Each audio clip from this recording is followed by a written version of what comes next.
नमस्कार चंद्र प्रकाश जी, बहुत बहुत स्वागत है आपका। नमस्ते अंजू जी। आपको नमस्कार, आपके दर्शकों को भी बहुत नमस्कार। चंद्र प्रकाश जी, बीबीसी में ऐसा लग रहा है पहली बार बवाल मचा है एक डॉक्यूमेंट्री बनाने के बाद। उन्होंने डोनाल्ड ट्रंप पर एक डॉक्यूमेंट्री बनाई अपने पेनोरमा कार्यक्रम के दौरान और उनके दो अलग अलग बयानों को जोड़कर इस तरह से दिखाने की कोशिश की कि 2021 में कैपिटल हिल्स में जो दंगे हुए थे वो दरअसल डोनाल्ड ट्रंप ने करवाए थे। लेकिन इस बार ये फंस गए, इनके दो टॉप ऑफिशियल्स को इस्तीफा देना पड़ गया है। देखिए, बीबीसी तो इस खेल का बहुत माहिर है, बस पकड़ा गया है पहली बार। पकड़ा पकड़ा तो पहले भी जाता रहा है। मतलब बस वही बात है कि जो एक कहते हैं कि कहावत है कि अब आया ऊंट पहाड़ के नीचे। क्योंकि ये बीबीसी एक टूल है जो अभी तक भारत और भारतीयों पर हमला करने के लिए वो जाना जाता था। भारत और इसके अलावा थर्ड वर्ल्ड कंट्रीज या अपने जो उनके गुलाम देश थे, पहली बार उन्होंने अमेरिका को इस तरीके से टारगेट किया। उसका भी कारण है क्योंकि वहां की सत्ता उनके अनुरूप नहीं है। वहां के जो जो बीबीसी का पूरा एडिटोरियल टीम है और जो उनकी एडिटोरियल पॉलिसी है उसमें मैच नहीं करते डोनाल्ड ट्रंप। तो इन्होंने अब इस तरीके से एक पूरी एक जो जो आपको याद होगा कि जो उस समय जब पहली बार सत्ता परिवर्तन हुआ, ट्रंप जो थे वो राष्ट्रपति पद का चुनाव हार गए थे। और उसके बाद जो वहां पर एक हिंसा का दृश्य हुआ था डोनाल्ड ट्रंप के समर्थकों, कथित रूप से हम कहेंगे क्योंकि डोनाल्ड ट्रंप तो उससे डिनाई करते हैं। तो उसमें जो उन्होंने एक भाषण दिया था, उस भाषण के दो हिस्सों जिसमें से दोनों भाषण मतलब जैसे होता ना कि यहाँ कहीं का ईंट कहीं का रोड़ा आपने जोड़ के कुछ और ही मतलब निकाल दिया। भारत में जिस तरीके से कई क्लिप कटुआ जो है बड़े मशहूर हैं इस चीज के लिए, जो यहाँ वहां का जोड़कर दंगे भड़काने और इस तरीके के काम करते रहते हैं। तो ये बीबीसी भी वही करता है, ऐसा कोई नहीं है कि वो बड़े दूध के धुले हुए हैं। तो उन्होंने यही बस गलत व्यक्ति के साथ कर दिया। उनको लगा कि अब ये तो खत्म है। उस वक्त उन्होंने एक डॉक्यूमेंट्री बनाई, जो पैनोरमा जो उनकी सीरीज है उसमें उन्होंने एक डॉक्यूमेंट्री बनाई। उस डॉक्यूमेंट्री में ये खेल किया जिसमें ट्रंप का थोड़ा मजाक भी उड़ाना था, उसको एक हिंसक दिखाना था, ये दिखाना था कि भाई ये जो कैपिटल पे जो हिंसा हुई थी उसके वो भड़काने का काम ट्रंप ने ही किया था। तो एक पूरा दृश्य, एक पूरा एक नैरेटिव बनाने के लिए उन्होंने ये सब गेम किया था। उसके बाद उनका दुर्भाग्य था कि मतलब ठीक है, वो 5 साल 4 साल तक तो उन्होंने सत्ता उनकी रही कि वो बच सकते थे, जांच चलती रही। अब जब ये वापस ट्रंप आ गए तो वो मामला उभर गया होगा कहीं ना कहीं, किसी लेवल पे किसी चैनल पे उन्होंने अमेरिका के इसकी सरकार ने ब्रिटेन पे प्रेशर बनाया होगा और वो चीज सामने आ गई। आज उनको माफी मांगनी पड़ी। मतलब इसमें देखिए कि जो ओपन एंड शट केस है, ऐसा थोड़ी आपको आपको भी पता कि कैसे क्लिप्स में से कोई खास हिस्से जोड़कर गलत नैरेटिव बनाया जाता है। वो काम उन्होंने किया तो ये बहुत 2 मिनट में पता चल जाने वाली थी। कार्रवाई होने में 5 साल लग गई। 5 साल के बाद जो है 5 के साल के बाद वो पकड़े गए और उनको इस्तीफा। 5 साल तो सत्ता में मतलब उन्होंने राज किया बीबीसी, और इस दौरान भी कितनी सारी फर्जी खबरें चलाई होंगी। तो खैर ये बीबीसी का तरीका है। बीबीसी इसका गलत जगह बस उन्होंने हाथ डाल दिया। सत्ता जो है वो वापस ट्रंप आ गए जिसकी उनको आशा नहीं थी। तो ये कुल मिलाकर उनका दुर्भाग्य है। वरना तो बीबीसी तो जिस काम के लिए बना है, जिस काम के लिए वो करता रहेगा, ऐसा नहीं कि अभी उसमें कोई बवाल हो गया या उनके लिए एम्बैरेसमेंट है, ऐसा कुछ मुझे नहीं लगता।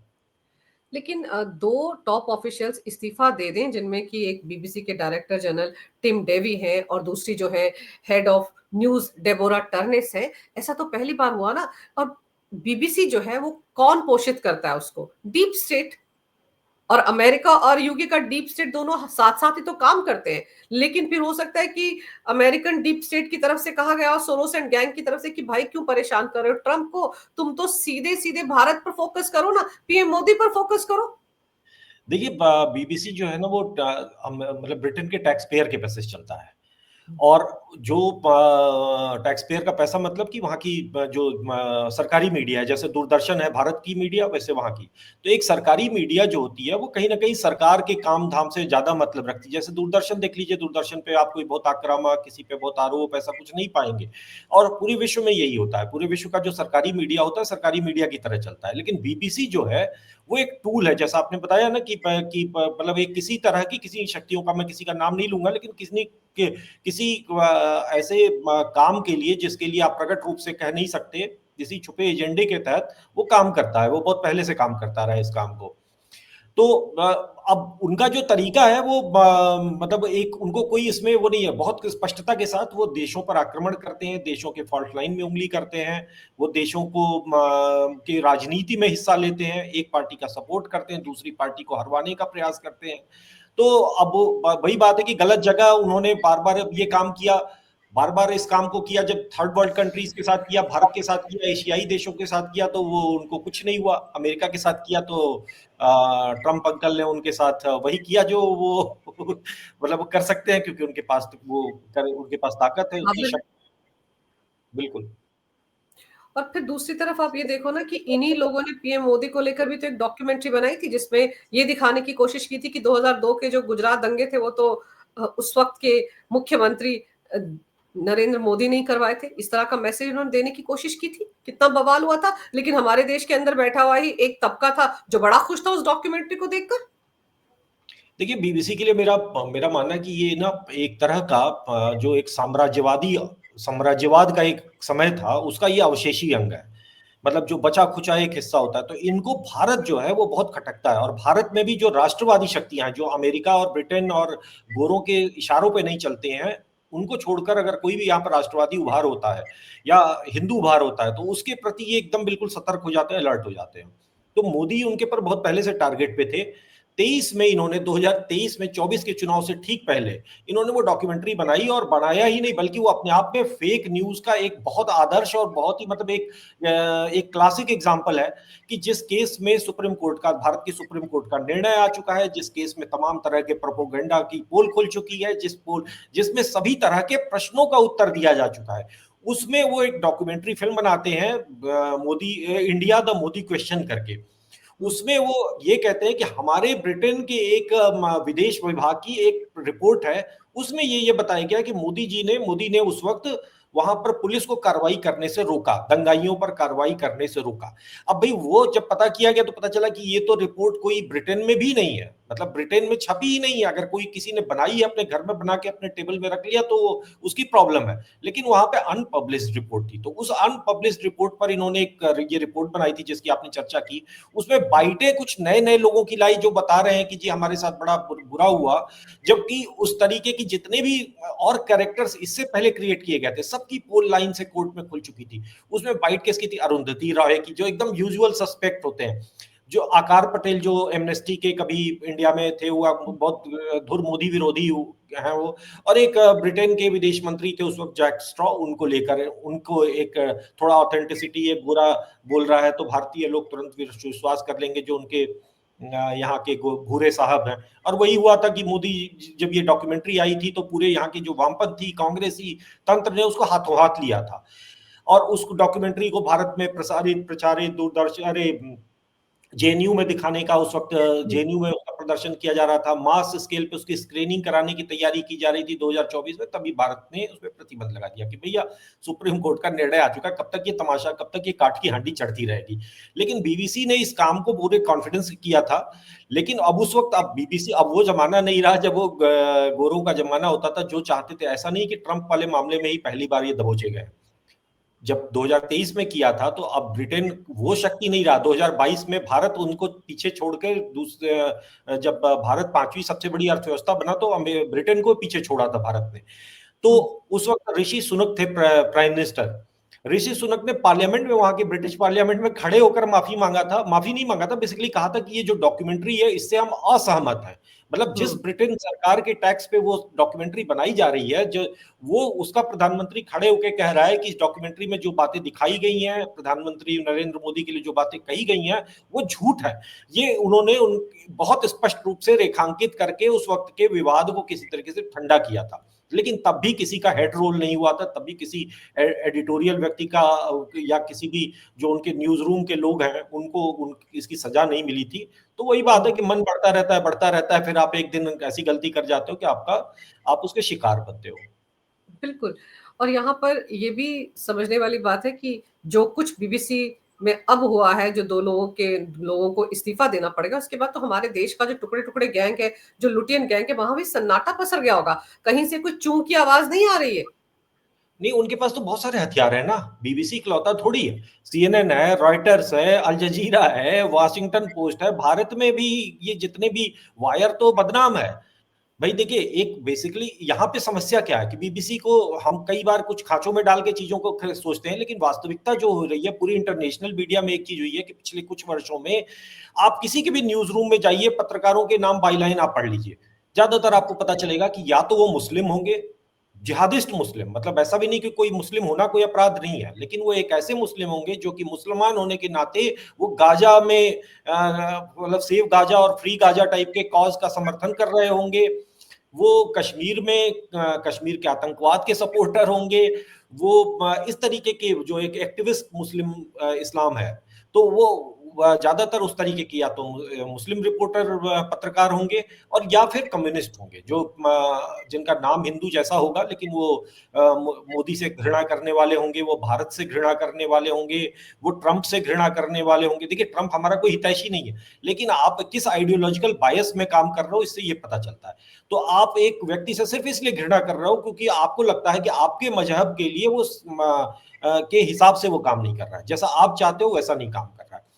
तो उस तरीके से ये पूरा का पूरा इनका बीबीसी का एक तंत्र रहा है, और बीबीसी भी उसी चीज का शिकार हुई है कि उनके न्यूज रूम का एक तरह का टेक ओवर हो चुका है।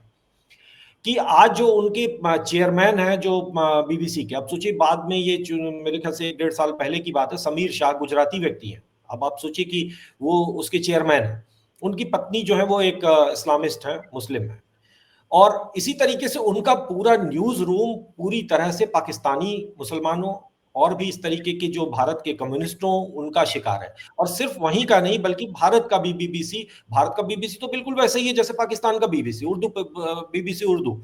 तो कुल मिलाकर ये एक तरह का, और ये फिनोमेना सिर्फ यही नहीं है, आप अल जजीरा, वॉशिंगटन पोस्ट, न्यूयॉर्क टाइम्स, सब में यही एशियन जो है, सो कॉल्ड एशियन के नाम से, और ये बेसिकली सारे मुसलमान है। अब वही बात है कि मुसलमान कोई पेशेवर पत्रकार भी हो सकता है, लेकिन एक कॉज के साथ एक जाता है, जो पत्रकारिता के जो मूल सिद्धांत हैं, जो एक वस्तुनिष्ठता का सिद्धांत है, निष्पक्षता का जो सिद्धांत है, उसको उसको लेना ही देना नहीं है। वो तो क्लिप कटुआ है, बना हुआ है, वो क्लिप जोड़ रहा है, वो कुछ झूठ प्लांट कर रहा है, वो कुछ नए नए तथ्य गढ़ रहा है। तो इस तरीके का पत्रकार को हम कैसे मान लें कि वो पत्रकार है और पत्रकारिता कर रहा है? क्या दुनिया ने देखा नहीं कि बीबीसी ने पिछले, या अल जजीरा ने, वॉशिंगटन पोस्ट ने, न्यूयॉर्क टाइम्स ने पिछले वर्षों में किस तरीके का काम किया है?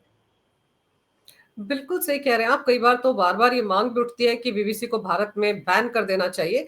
आप ये सोचिए कि पीएम मोदी की माताजी को जिस तरह से मंच से गाली दी गई थी, वो जो रोहिंग्या बचाओ यात्रा के दौरान हुआ था, राहुल गांधी की यात्रा के दौरान मंच से हुआ था। उससे पहले भी कहा जाता है कि बीबीसी के कार्यक्रम के दौरान भी इसी तरह की घटिया हरकत हुई थी। जी, प्रधानमंत्री की माँ को गाली देने की प्रथा जो है, वो कांग्रेस ने तो बीबीसी से ही सीखी थी। बीबीसी से पहले ही 2021 का, आप किसी को अगर संदेह हो तो जाकर गूगल कर ले, सोशल मीडिया पे सर्च कर ले। उन्होंने बाकायदे सिर्फ एक अपने जैसे होता है ना कि दर्शकों के लिए आपने खोल दिया और दर्शक आपकी प्रतिक्रिया दे रहे हैं। तो एक दर्शक जो कि ऑब्वियसली भारतीय मुसलमान था, उसमें वो कह रहा है वो बिल्कुल वही जो गाली जो मंच से दी गई थी, वही गाली उनके उस पे दी गई। और सोचिए कि कितने उदार और कितने अभिव्यक्ति की स्वतंत्रता, प्रेम और आदर्श के वो वहां का न्यूज रूम है, कि जिसने एक देश के चुने हुए प्रधानमंत्री की मां को गाली दिया जाने को एडिटोरियली बिल्कुल परफेक्ट पाया, और उस चीज को उन्होंने दिखाया, उसको ऑन एयर किया, और तब भी उनके खिलाफ कुछ नहीं हुआ। सबसे बड़ी बात है कि तब भी कुछ नहीं हुआ, और ये तानाशाह नरेंद्र मोदी जो कि सबसे बड़ा जल्लाद और सबसे बड़ा पता नहीं क्या क्या है, उसने कुछ नहीं किया किसी तरह का। उनका न्यूज रूम वैसे ही काम करता रहा, उनका पूरा का पूरा तंत्र। भाई जितना इनका, तो भारत एक बहुत बड़ा रेवेन्यू सेंटर है ना, भारत में एक भारत से भी इनका पता नहीं क्या धंधा है जो ये कर रहे हैं। मतलब हो सकता है कि नंबर 1 से नहीं, इन्होंने मतलब कि बीबीसी ही वो संस्थान है जिसने भारत में एक्सेप्ट किया कि उन्होंने हजारों करोड़ रुपए की टैक्स चोरी की। हाँ, तो छापे मतलब पड़े थे ना। छापे पड़े थे, और उन्होंने हम्म। स्वीकार किया था कोर्ट में खड़े होकर कि हाँ जी हमने टैक्स चोरी की है। तो मतलब एक ऐसा संस्थान जो कि घृणा पर है आपके साथ, एक तरह की उसके अंदर एक सुपीरियरिटी कॉम्प्लेक्स भी है, वो आपको अपना उपनिवेश आज भी मानता है। उसको लगता है कि 1947 कभी हुआ ही नहीं। वो आज भी अपने आप को गोरा साहब मानता है। उसमें काम करने वाले भूरे, गोरे, काले जितने भी हैं जो भारतीय नाम वाले हैं, वो भी अपने आप को उसी सुपीरियरिटी कॉम्प्लेक्स में जी रहे हैं कि भाई हम तो गोरा साहब के, मतलब अब देखकर बीबीसी को देखकर लगता है, पता चलता है कि 1947 से पहले इस देश की क्या स्थिति रही होगी। आज भी जो बीबीसी में काम करने वाला एक सामान्य पत्रकार अपने आप को ये मानता है कि हम तो गोरे लोग हैं, हम सुपीरियर लोग हैं, और हम जो है है वो ये इंडियंस पे राज कर रहे हैं। तो जब आपकी मानसिकता ही ये होगी, जब आपकी सोच ही जो है वो एक रेसिस्ट सोच है, जब आपकी सोच ही एक उपनिवेशवादी सोच है, तो आप क्या करोगे पत्रकारिता? यही इस तरीके की आप अभी अभी अभी आगे बातचीत में हम लोग और सारे इनके झूठों की लिस्ट बात करेंगे, जिसमें पता चलेगा कि ये किस तरीके के झूठ प्लांट करते रहे और इनका बेसिकली इरादा क्या है। बिल्कुल, इनका झूठ आप कश्मीर पर देख लीजिए, सीएए के आंदोलन के दौरान देख लीजिए, 2020 के जो दिल्ली दंगा हुए थे उस दौरान का देख लीजिए, किस तरह की रिपोर्टिंग ये करते हैं, हमेशा हिंदुओं को कटघरे में खड़ा करेंगे और मुसलमान यहाँ पर डरा हुआ है। जी बिल्कुल, देखिए मुसलमान मुसलमान डरा हुआ का जो कॉन्सेप्ट है, ये बहुत पीछे से कर रहे हैं ये। मतलब ये इनके मालिकों ने, मतलब ब्रिटिश सरकार ने, ब्रिटिश उसने भारत का बंटवारा कर दिया हिंदू मुसलमान के आधार पर। लेकिन इन्होंने कभी भारत के, मतलब पाकिस्तान में रहने वाले हिंदुओं की सुध नहीं ली, कभी बांग्लादेश के हिंदुओं की सुध नहीं ली, लेकिन भारत में मुसलमान को क्या क्या परेशानी हो रही है, या भारत की जितनी भी फॉल्ट लाइन है वो भारत, आप क्यों परेशान हो यहाँ को लेकर? आपके ब्रिटेन में क्या हो रहा है? आपके क्या ब्रिटेन में सब कुछ अच्छा हो रहा है? आप भारत को एक, भारत और ब्रिटेन के आपसी दो देशों, दो संप्रभु देशों के आपसी संबंधों के तौर पे अगर देख कवर करते तो कोई परेशानी नहीं थी, आप भारत की कुछ न्यूज रिपोर्ट्स भी कर सकते थे। लेकिन आपका पूरा यह है कि एक मालिक जो है एक गुलाम को जैसे देखता है, ब्रिटेन, पूरी बीबीसी की मानसिकता वही है। तो इस तरीके की जो आप कह रही हैं, जितने आपने उदाहरण दिए कि सीए के समय, और ये उदाहरणों की पूरी लिस्ट है, ऐसा नहीं कि सिर्फ वही है। इससे पहले भी लगातार इन्होंने, इनकी हर रिपोर्टिंग में जो वो दृष्टिकोण बिल्कुल एकदम बिल्कुल प्रो मुस्लिम, एंटी हिंदू, मतलब कि हिंदू है तो फिर वो यहाँ पर एक आतंकवादी है, वो लठ लेके चल रहा है, वो हर मिलते ही किसी मुसलमान को पीटने लग जाता है, इस तरीके का पेंट किया जाता है। और अच्छा, हुआ क्या कि इनकी एक विश्वसनीयता भी बन गई, क्योंकि एक लंबे समय तक स्टेट कंट्रोल था, यहाँ पर दूरदर्शन और आकाशवाणी थे, उससे पहले अखबार थे, तो एक रेडियो पर, शॉर्ट वेव पे, बीबीसी रेडियो, हम लोगों ने सब लोग बड़े हुए हैं बीबीसी हिंदी का रेडियो सुनते हुए, तो एक नॉस्टैल्जिया है भारत में एक बहुत सारे लोगों में। तब प्रोफेशनलिज्म था भी, कुछ हद तक था, लेकिन ऐसा नहीं कि तब भी एजेंडे से ये फ्री थे, तब भी ये एजेंडे से फ्री नहीं थे, तब भी ये राम मंदिर आंदोलन को लेकर एक झूठ फैलाने, या किसी भी तरह के किसी भी चीजों को लेकर ये इन्होंने बहुत प्रोपोगेंडा फैलाया, भारत की स्वतंत्रता को लेकर प्रोपोगेंडा फैलाया। ऐसे ये पेंट करते रहे जैसे कि इनको तो, भारतीयों को उन्होंने सभ्य बनाकर और स्वतंत्र कर कर वो चले गए थे, आए थे इंडिया को सभ्य बनाने के लिए, और उन्होंने कोई लूट मार तो यहाँ की ही नहीं। और ये सब बताने वाले यही भारत के ही लोग हैं जो कि पत्रकार बने हुए बैठे हुए हैं। सरदार वल्लभ भाई पटेल के पीछे भी तो हाथ धोकर पड़ गए थे ना ये लोग। देखिए, सरदार वल्लभ भाई पटेल और बहुत सारे जो भी राष्ट्रवादी नेता रहे हैं उनके खिलाफ, जैसे बीबी, आप अगर आप देखते हैं कि दूरदर्शन की उस समय ये वहाँ के सरकारी मीडिया थे बीबीसी, तो ज्यादातर जितने भी पुराने फुटेज हम देखते हैं स्वतंत्रता के समय के, जो गांधी जी और नेहरू जी के, तो उस समय ज्यादातर बीबीसी का कैमरा है, बीबीसी के रिपोर्टर्स हैं जो उनको फॉलो करते हैं, उनको इंटरव्यू करते हैं। और ये उस वक्त सरदार पटेल का तो नहीं मुझे ध्यान है, लेकिन नेताजी सुभाष चंद्र बोस के पीछे पड़े थे, क्योंकि नेताजी सुभाष चंद्र बोस समस्या थे अंग्रेजों के लिए। अंग्रेज के लिए जब समस्या हुए तो उनके पीछे पड़ गए। तो उस वक्त नेताजी सुभाष चंद्र बोस ने इनके पर बड़ी सारी ऐसी टिप्पणियां की हैं जो अपने आप में अब आज कोई बात नहीं होती है, उसकी चर्चा नहीं होती है। उन्होंने इनके लिए एक टर्म यूज किया था, वो मुझे सेकेंड वर्ल्ड वॉर के समय में उनको कहा था ब्लफ एंड ब्लस्टर कॉर्पोरेशन। उन्होंने, और ये बात वो बोलते थे, वो इनसे इतने तंग थे कि उन्होंने आजाद हिंद रेडियो अपना अलग बनाया था। इनसे बात नहीं करते थे, वो अपने रेडियो से बात करते थे। उनको पता था कि ये हमारी लोकेशन भी लीक करेंगे, ये हमारे इंटरेस्ट के भी खिलाफ काम करेंगे। तो बीबीसी का काम, मतलब उसका कॉन्सेप्ट क्लियर था, वो कोई रिपोर्टिंग नहीं कर रहा था, वो कोई वस्तुनिष्ठ था, उसके कोई लेना देना नहीं था, और वो आज भी वही कर रहा है।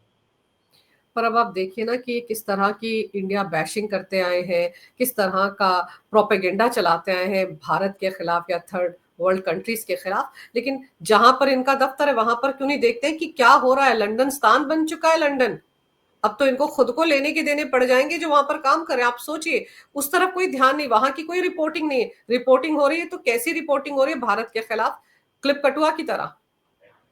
असल में समस्या क्या है ना कि वो एक तरह की दुविधा में जी रहे हैं। वो एक तरह का उनको, भाई आपका संस्थान है बीबीसी, ठीक है, आपको वो ब्रिटेन के हितों को सुरक्षित करना आपका काम होना चाहिए, जो इसमें कोई समस्या नहीं है। लेकिन फिर आपका न्यूज रूम का टेक ओवर हो जाता है आपके कुछ खास मतलब मजहबी लोगों द्वारा।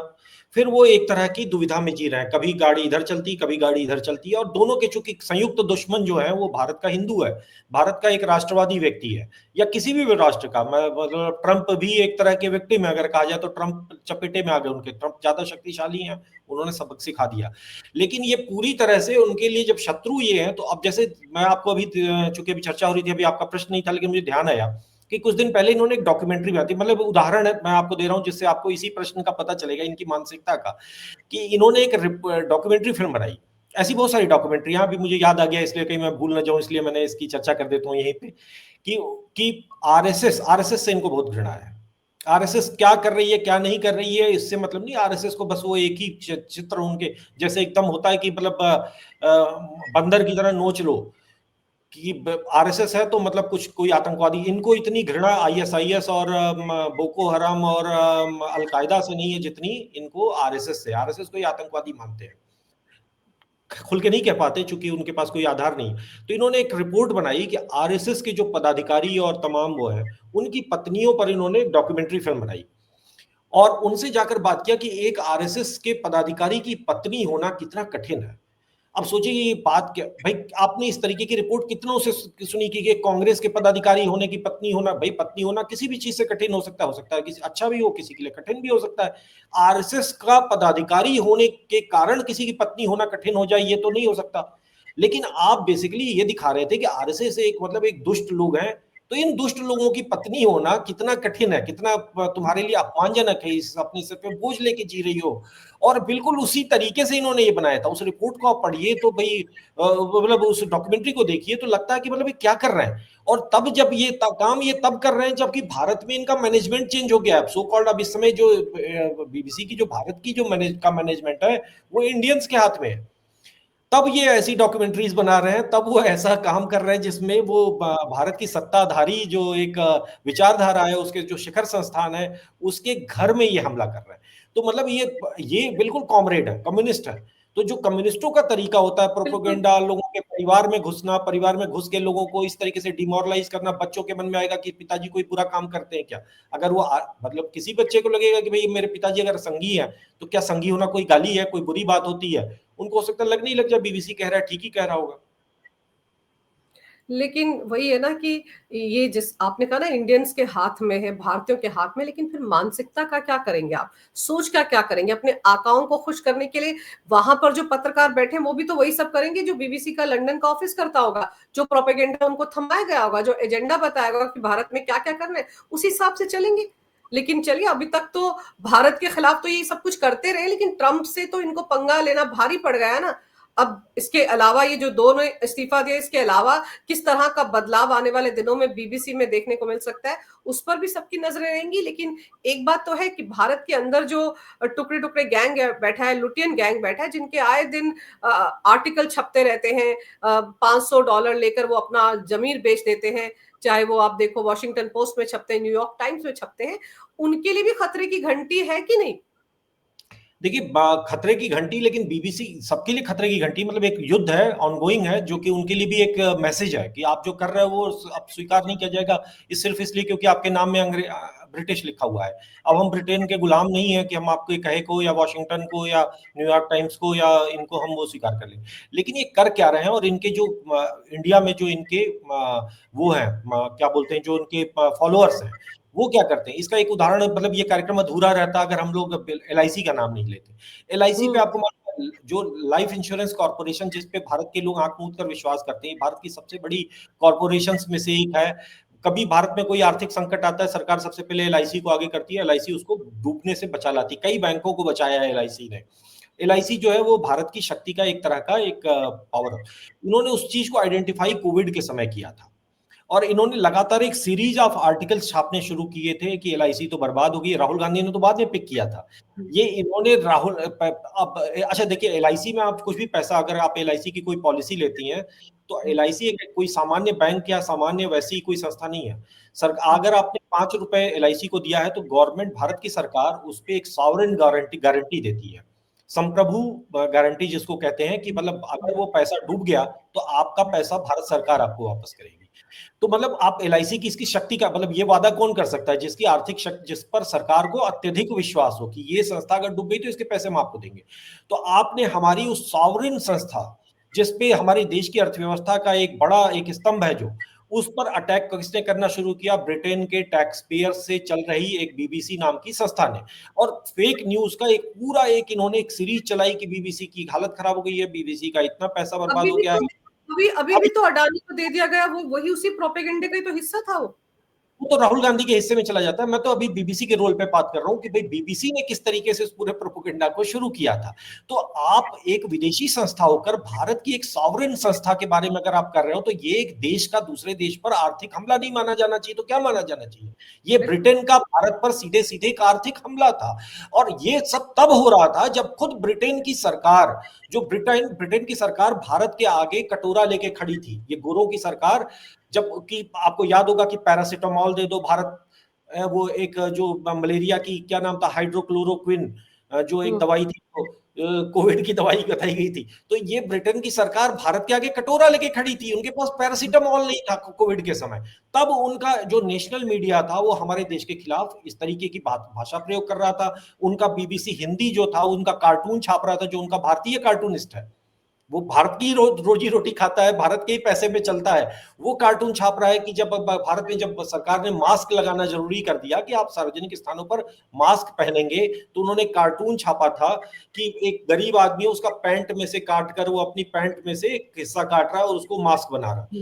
तो मतलब क्या भारत में इतनी भुखमरी है? तुम्हारा देश जो है, तुम्हारे गोरे मालिकों का देश, वो भारत से पैरासिटामोल मांग रहा है। भिखारियों, तुमने हम पे राज किया होगा 75 साल पहले, लेकिन अब तुम भिखारी हो और तुम हमसे कुछ मांग रहे हो। लेकिन वो जो ऐंठ होती है, रस्सी जल गई ऐंठन नहीं गई, वो इनके साथ समस्या है और वही ये कर रहे हैं। इसकी चिढ़ इनको गई नहीं, आज भी इनको लगता है। और इनके काले जो ये अंग्रेज हैं, उनकी भी यही समस्या है कि हमारा गोरा साहब जो है नहीं है, ये कहाँ से गंदा मैला कुचैला नरेंद्र मोदी आ गया, ये हम पे राज कर रहा है। बिल्कुल, ये कुड़न है, ये जलन है और फ्रस्ट्रेशन है। इसी के ही उदाहरण रिपोर्टिंग में दिखते हैं हमको बीबीसी की। लेकिन पहली बार वहां पर जिस तरह से इस्तीफे हुए हैं, मुझे तो लग रहा है कि अभी इस्तीफों का दौर जारी रहेगा। देखते हैं डोनाल्ड ट्रंप किस तरह से बीबीसी की नकेल कसते हैं। लेकिन हमारे देश के अंदर जो लुटियन गैंग है, वो भी सदमे में चला गया है। कहीं से कोई रिएक्शन नहीं आ रहा है इस कार्रवाई के बाद। आपने समय निकालकर इस विषय पर बहुत ही अहम जानकारी मेरे दर्शकों को दी, चंद्र प्रकाश जी। आपका बहुत बहुत धन्यवाद। नमस्कार। भारत माता की जय हो। वंदे मातरम। जय श्री राम। जय श्री राम।